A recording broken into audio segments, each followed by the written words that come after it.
Hello investors, welcome to Tiwari stock Gurukul channel. दोस्तों, आज की इस वीडियो में हम दो कंपनीज टाटा मोटर्स और अशोक लेलैंड को 8 पैरामीटर्स पे कंपेयर करेंगे। Dividend deal, return on capital employed, return on equity, debt to equity ratio, profit growth, sale growth, price to book, operating profit margin.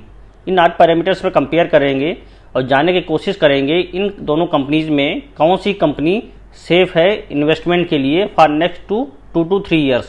तो दोस्तों, जैसे हम देख रहे हैं कि प्रेजेंट टाइम में कमोडिटी प्राइसेस, जैसे स्टील प्राइस, जितनी कमोडिटीज़ हैं उनका प्राइस बहुत ज़्यादा इन्फ्लेटेड है, लेकिन आगे चल के कमोडिटी प्राइसेस और भी ड्रास्टिकली कम होने वाले हैं दोस्तों, जिससे इन कंपनीज़ का operating profit margin next 2 to 3 years बढ़ने वाला है। तो दोस्तों, अगर आप इन कंपनीज में इन्वेस्टमेंट करना चाहते हैं तो इस वीडियो को आपको ज़रूर देखना चाहिए। अगर वीडियो अच्छा लगा तो लाइक कीजिए, चैनल पर नए हैं तो सब्सक्राइब जरूर कीजिए, क्योंकि मैं इसी तरह के इन्फॉर्मेटिव और इंटरेक्टिव वीडियो टाइमली लाता रहता हूं। तो दोस्तों, वीडियो हम शुरू करते हैं। पहला इंपॉर्टेंट पैरामीटर है डिविडेंड यील्ड, जिससे इन दोनों कंपनीज को कंपेयर करेंगे। किसी भी कंपनी का डिविडेंड यील्ड उस कंपनी द्वारा दिया गया डिविडेंड को उस कंपनी के प्रेजेंट शेयर प्राइस के परसेंटेज के रूप में दिखाया जाता है। प्रेजेंट टाइम में टाटा मोटर्स का डिविडेंड यील्ड 0 है, यहाँ तक कि अशोक लेलैंड का 0.71 है।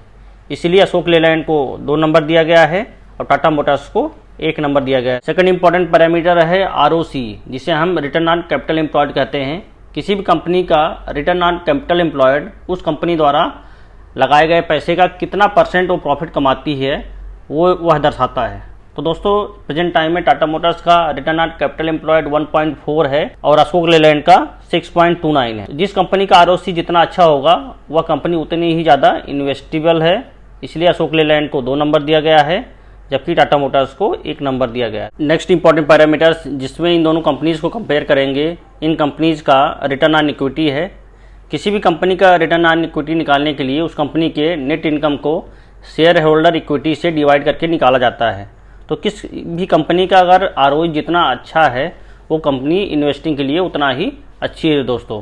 तो दोस्तों, जैसे देख रहे हैं कि दोनों कंपनीज का जो रिटर्न नेगेटिव है, जो अर्निंग है और निगेटिव है, इसीलिए इन दोनों कंपनी का ROE भी निगेटिव है। अशोक लेलैंड का है -0.84, इसलिए उसे 2 नंबर दिया गया है, जबकि टाटा मोटर्स का -22.3 है, इसलिए उसे 1 नंबर दिया गया है। नेक्स्ट इंपॉर्टेंट पैरामीटर है दोस्तों डेट टू इक्विटी रेशियो। किसी भी कंपनी का डेट टू इक्विटी रेशियो उस कंपनी के लेवरेज पोजीशंस को बताता है। इसे निकालने के लिए उस कंपनी के टोटल लायबिलिटीज़ को उसके शेयर होल्डर इक्विटी से डिवाइड करके निकाला जाता है।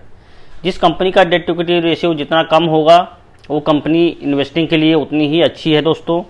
हम देख रहे हैं टाटा मोटर्स का डेट टू इक्विटी जो है 3.29, जबकि अशोक लेलैंड का 3.31 है, इसलिए टाटा मोटर्स को 2 नंबर देते हैं और जबकि अशोक लेलैंड को 1 नंबर दिया गया। नेक्स्ट पैरामीटर जिससे इन दोनों कंपनीज को इवेल्युएट करेंगे, इन दोनों कंपनीज का प्रॉफिट ग्रोथ है। किसी भी कंपनी का प्रॉफिट ग्रोथ उस कंपनी के प्रॉफिट्स और उसमें ग्रोथ को दर्शाता है। हम देख रहे हैं टाटा मोटर्स का जो प्रॉफिट ग्रोथ है दोस्तों -370% है, जबकि अशोक लेलैंड का पॉजिटिव 31.9% है। तो इसीलिए अशोक लेलैंड को 2 नंबर देते हैं और टाटा मोटर्स को 1 नंबर दिया गया है। नेक्स्ट पैरामीटर है सेल ग्रोथ।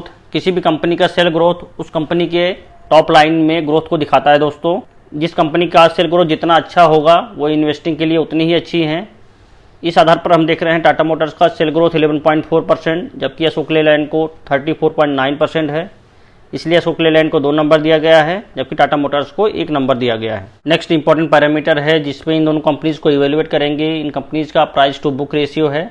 किसी भी कंपनी का प्राइस टू बुक रेशियो उस कंपनी के मार्केट वैल्यूएशन को कंपनी के बुक वैल्यू से डिवाइड करके निकाला जाता है। तो किसी भी कंपनी का प्राइस टू बुक रेशियो जितना कम होगा वो कंपनी का वैल्यूएशन उतना ही रिजनेबल है और इन्वेस्टिंग के लिए उतना ही सही है दोस्तों। इस आधार पर टाटा मोटर्स का जो प्राइस टू बुक रेशियो 3.05, इसलिए उसे 2 नंबर दिया गया है, जबकि अशोक लेलैंड का 5.63 है, इसका वैल्यूएशन ज़्यादा है, इसलिए उसे 1 नंबर दिया गया है। नेक्स्ट पैरामीटर है दोस्तों OPM, इसे हम ऑपरेटिंग प्रॉफिट मार्जिन भी कहते हैं। किसी भी कंपनी का ऑपरेटिंग प्रॉफिट मार्जिन जितना अच्छा होगा उस कंपनी का प्रॉफिट उतना ही ज़्यादा होगा और वह इन्वेस्टिंग के लिए उतने ही अच्छी होगी दोस्तों। इस आधार पर हम देख रहे हैं अशोक लेलैंड का OPM जो है 10.5%, जबकि टाटा मोटर्स का 8.88% है, इसलिए अशोक लेलैंड को 2 नंबर जबकि टाटा मोटर्स को 1 नंबर दिया गया है। तो अब हम इन कंपनीज की जो टोटल नंबर्स हैं जो डिफरेंट पैरामीटर्स में नहीं मिले हैं, अगर उन्हें हम जोड़ते हैं तो टाटा मोटर्स का टोटल नंबर जो है दोस्तों ये 10 है, जबकि अशोक लेलैंड का टोटल नंबर है 14।